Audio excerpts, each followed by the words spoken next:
Well, according to the American Heart Association, most of us get more than 350 calories worth of added sugar every day. That is much more than the 6 to 9 teaspoons that's recommended. Dr. Carla Braxton is here to explain why we are eating so much. So what does the research show us? Well, the research suggests that we are eating significantly more sugar in the foods that we have during the course of the day. Primarily, it's processed foods and also these added sugars, things that we either add at the table or that are added in the processing of the foods. And what are the real health risks associated with kind of having these eating habits that so many of us really do? Well, the big buzzword now is high fructose corn syrup. And high fructose corn syrup is really cornstarch that's highly processed as a sweetener.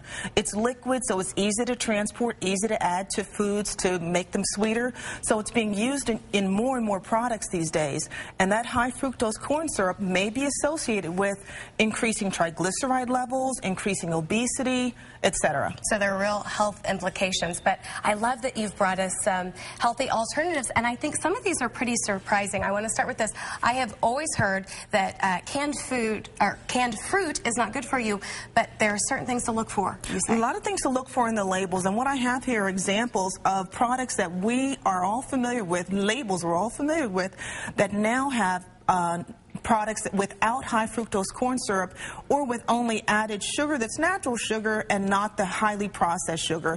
Fruit is good because it has fiber that slows down the absorption of sugar, just like things like natural milk has fats and vitamin D and so on that actually slow down the absorption of sugar. So they're all good for you. It's just a matter of being a label reader now. A label reader. So Dr. Braxton, tell us, what should we be looking for on these labels, or what are some signs that we know we're getting a good product or a healthy product?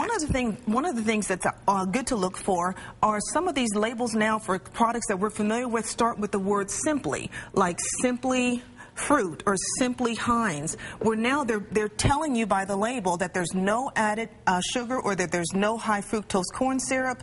We should be label readers to look for those words, high fructose corn syrup, and also to look for other artificial products added. If we're label readers, you will realize that there are a lot of things out there now with familiar brands that don't have those added sweeteners that could be affecting our diets. Okay, so read the labels. The word we want to avoid on labels is high fructose corn syrup. High fructose corn syrup, no more. We're done with it. Exactly. Okay, thank you so much, Dr. Braxton. Thank you.